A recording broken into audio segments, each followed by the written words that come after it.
Mary's story is truly exceptional. She was in the first wave of Vietnamese boat people to enter U.S. territory via the sea following the Vietnam War. Her harrowing journey in 1975 took her across the Pacific Ocean in a fishing boat. And then from a refugee camp to the State House of Massachusetts. She was not only honored for her many years of work with refugees, but also became the longest-serving commissioner of the Massachusetts Office for Refugees and Immigrants, running it for almost a decade. Over 2 million desperate people left Vietnam in small boats in the 1970s. I'm worried that if the wars in Ukraine and Middle East escalate, the world is going to see many millions more refugees fleeing their homeland just to survive. I was just 9 when my father received a death threat for having refused to pay tax to the communists. He ignored it, so the hired killer shot him.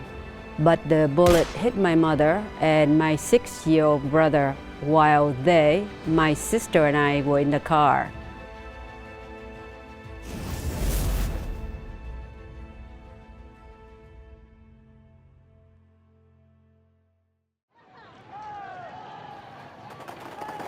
After the fall of South Vietnam to the communists from the north, people faced widespread persecution.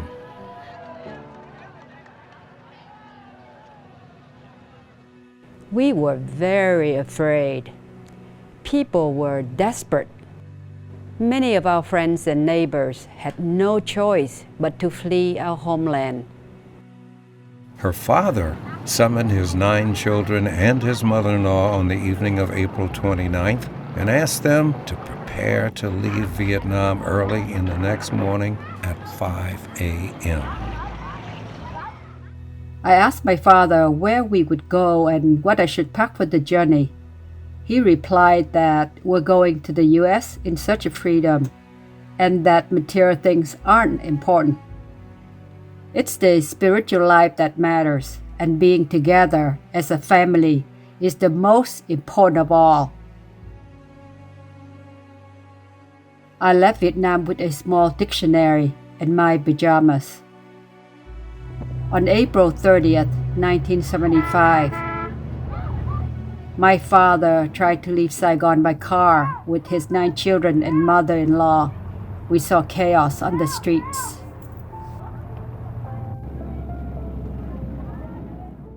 Mary saw a helicopter that had crashed on top of a school bus and killed some people lying next to it with newspapers draped on top of their bodies.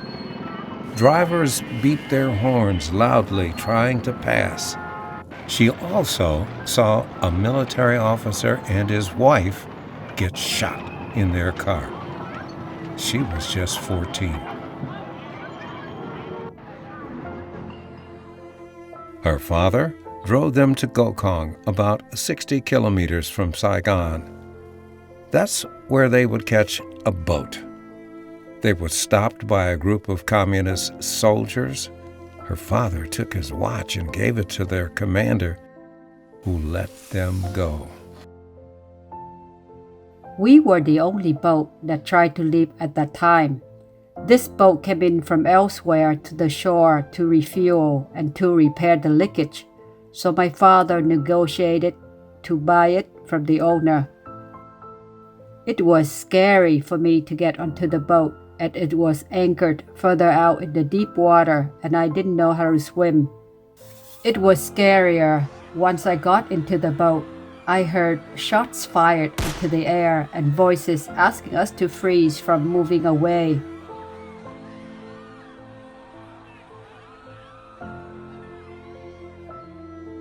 When we tried to move away from the shore, shots fired at us. The children had to duck down so the bullets would not hit us. My grandmother asked the older siblings, including me, to cover our younger siblings like a human shield. There would be about 40 people on the boat. The men had to water out the boat's leakages so it would not sink. They did not have any water or food. Some of them were terribly seasick. It was difficult to witness an old man trying to jump into the sea if the ship would not go back to Vietnam. His family members tried to calm him down and convince him to change his mind. He screamed, and the relatives crying out loud, trying to hold him back.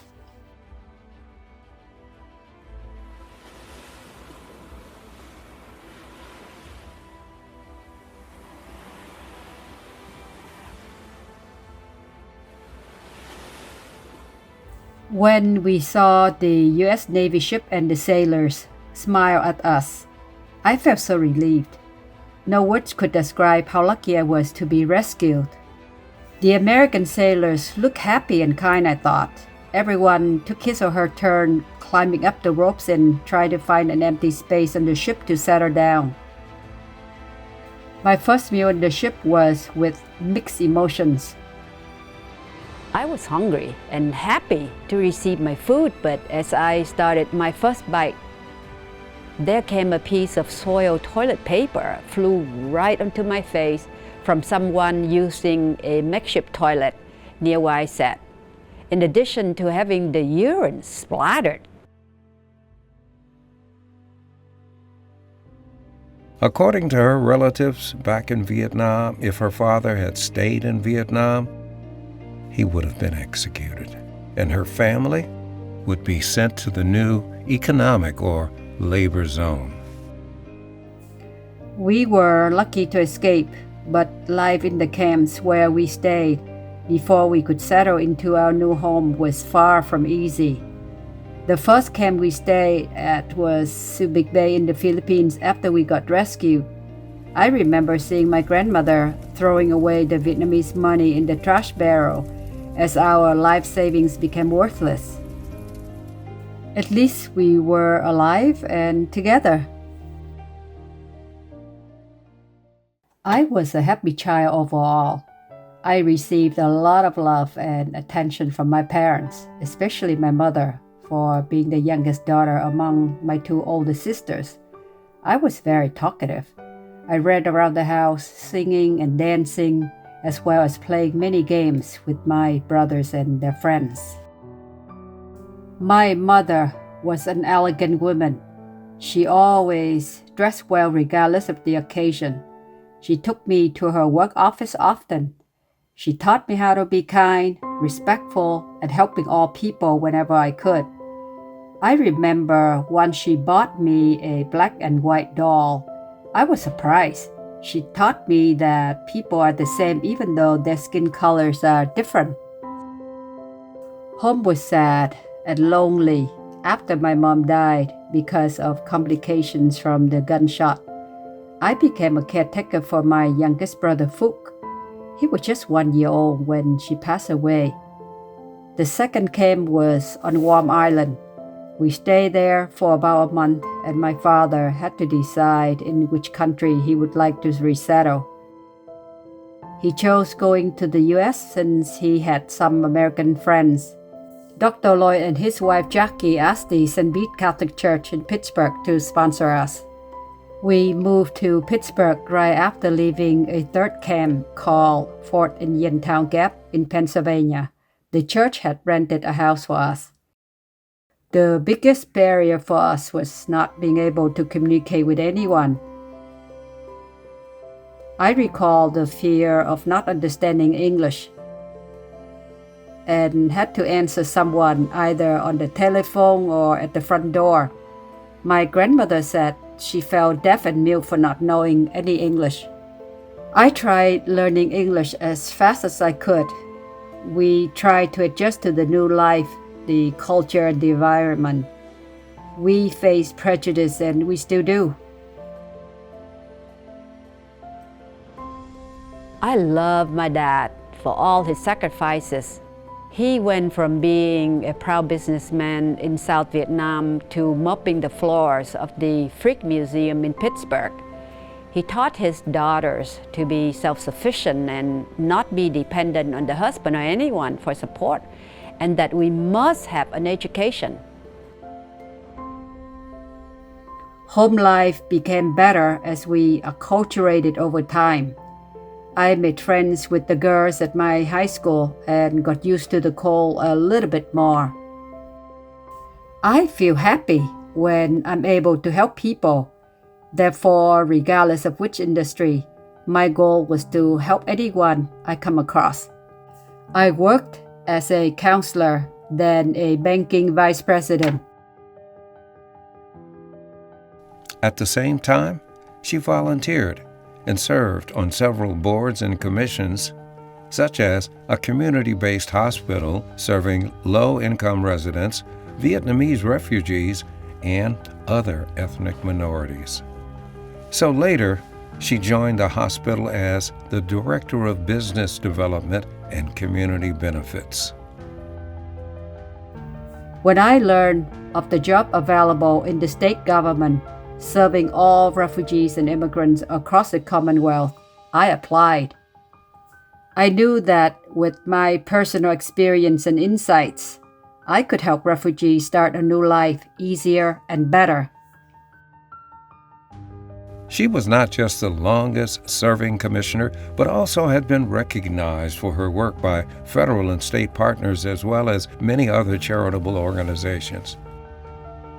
I was a former refugee and struggled to integrate to achieve the American dream, so I knew firsthand what some other refugees and immigrants faced and their needs. I have witnessed what refugees arriving from Ukraine, Haiti, Afghanistan, Syria, and Africa are facing now. My message to them is, don't give up hope. All refugees want to be self-sufficient, yet they face many challenges which they will overcome. History has taught us the lesson of how to support an enormous, unexpected arrival of people, but how prepared are we for when it happens again, and in the near future? Mary's programs have helped about 1,800 people become U.S. citizens each year, distributed over 1,200 welcome toolkits to the new refugees in Massachusetts, and provided financial education to the many other thousands. And as a result, within 4 months of arriving in the United States, about 1/3 of the refugees, many with little English, found successful employment. Refugees want to integrate into the society where they live, but face isolation due to being in the new environment and having language and cultural barriers. If a little girl coming from a war-torn country with no money, no language, and no friend like me could make it in America, every refugee can do it as well. I know they will make their new home better if we open our heart and mind to accept them. Vietnamese refugees have made positive contribution to the country where they have resettled.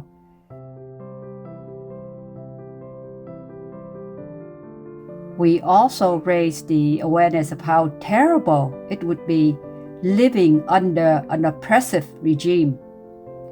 We brought our dedication, hard work, talents, culture, knowledge, and loyalty to our new country. We try to give back as much as we're able to our new society. War and persecution. My fear is that the world is turning toward communism and there'll be no freedom and democracy for people. The best piece of advice I have received from my parents was, be happy as life is short.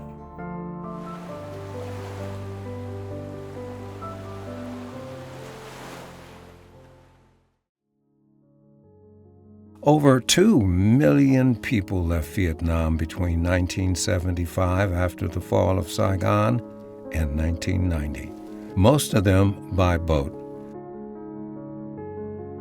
The United Nations estimates that 1 in 3 Vietnamese boat people died at sea by drowning, starvation, illness, or because of pirates.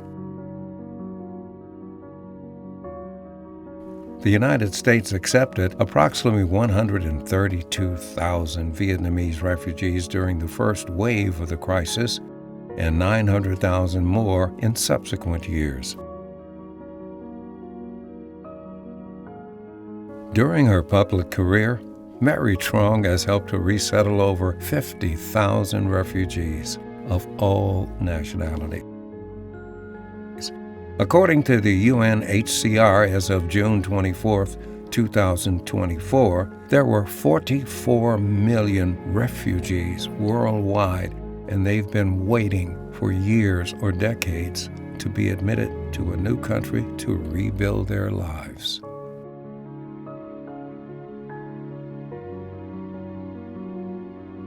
Throughout my career, I saw refugees escaping from oppressive regimes all over the world. Nobody deserves to live in poverty and fear. But this is the reality of so many people around the world.